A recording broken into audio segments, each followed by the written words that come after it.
This is Optimal Startup Daily, episode 608. When Ideas Aren't Enough, Start a Company, by Isaac Morehouse of isaacmorehouse.com. And I am Dan, your host and narrator, and we're going to jump right into today's post as we optimize your life. When Ideas Aren't Enough, Start a Company, by Isaac Morehouse of isaacmorehouse.com. For me, it was education. I had ideas. That wasn't enough. I worked in and around higher education for the better part of a decade, and it confirmed and strengthened the belief that I developed during my own college experience. The whole system is a wasteful mess. Hardly anyone involved enjoys it. Students and professors complain about each other. Both are happy when class is canceled. Employers don't think grads know what they need to know. Grads don't feel ready to embark on careers. And everyone is spending everyone else's money with unknown results and little accountability. I see opportunity. I openly talked about the problems of credential inflation, student frustration, artificially stimulated supply via tax dollars in myriad forms, artificially stimulated demand via licensure requirements and restrictions on employers using other means to test competence. I wrote and discussed the dangers of the cultural narrative that guilts, shames, and scares everyone into buying a multi-$1,000 product that they don't much enjoy and don't know what to do with. I saw the emergence of MOOCs and the decline of informational gatekeepers. I heard business owners say they don't care about degrees anymore. I imagined far more efficient, customer-centric, accountable, exciting, and effective ways of providing education, experience, confidence, skills, and a network to young people. In short, I had ideas. The problem with ideas is that they're almost costless.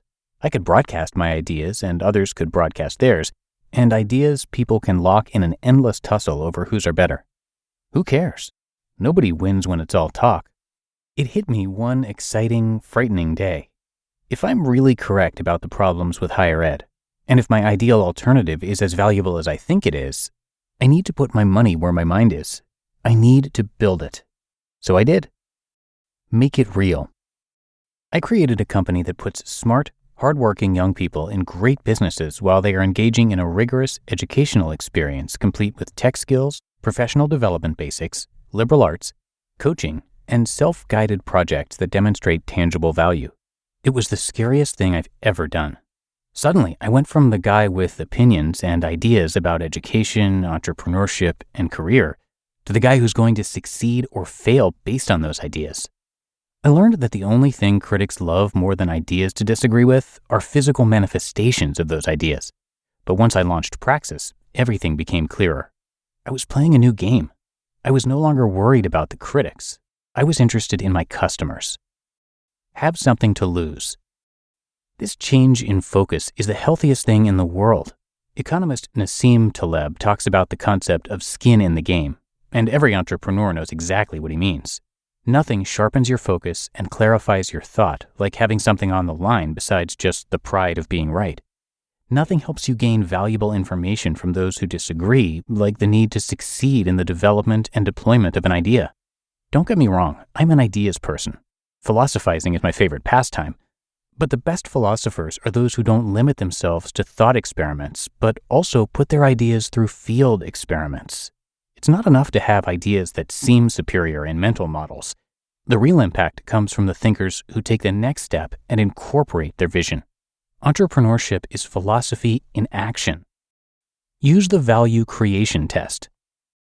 A good exercise is to attempt to turn every idea into a business model.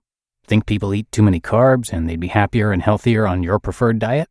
If you're right, that's value sitting on the table. Can you create that value for others and measure it in revenue? Think people watch too much TV? What need are they trying to meet? And what other services might meet it better? Can you build it? Can you sell it? I am not claiming that speculation without action is worthless. All action starts in the imagination. I am saying that every idea can be sharpened by forcing yourself to put it into some kind of model that creates value. Not every idea is monetizable, and that's okay. But neither is monetization some kind of lower life form or dirty word. It's nothing more than a representation of the value your idea creates for people. The practice of putting theories into business models will reveal weaknesses in the idea, or demonstrate that it's so good you can't wait to act on it. don't get stuck talking. There are limitless entrepreneur opportunities, and today it's easier and cheaper than ever to turn an idea into a business. But there's also infinite information and no shortage of platforms with which to discuss ideas. This presents a challenge to big thinkers and entices many of us to stay forever in the world of speculation, avoiding implementation. If you want to change the world and your own life, you can't stop at ideas. The transformation of those ideas into something that receives feedback from the market is the hardest yet most worthwhile journey I can think of. Embrace it. You just listened to the post titled, "When Ideas Aren't Enough, Start a Company," by Isaac Morehouse of isaacmorehouse.com. And thank you to Isaac. He is the founder and CEO of Crash, the career launch platform, and he previously founded and currently serves as an advisor to Praxis, a startup apprenticeship program. And when he's not with his wife and kids or building his company, he can be found playing guitars, reading, writing, getting angry, watching sports teams from his home state of Michigan, or enjoying the beach. And Isaac has a ton of great content on his site. It's isaacmorehouse.com, and he's also got a podcast called Office Hours that covers career and life advice, also worth checking out. But I think that's going to do it for today. I thank you so much for being a subscriber to the show and being with me each and every day. And I'll see you right back here tomorrow as usual, where your optimal life awaits.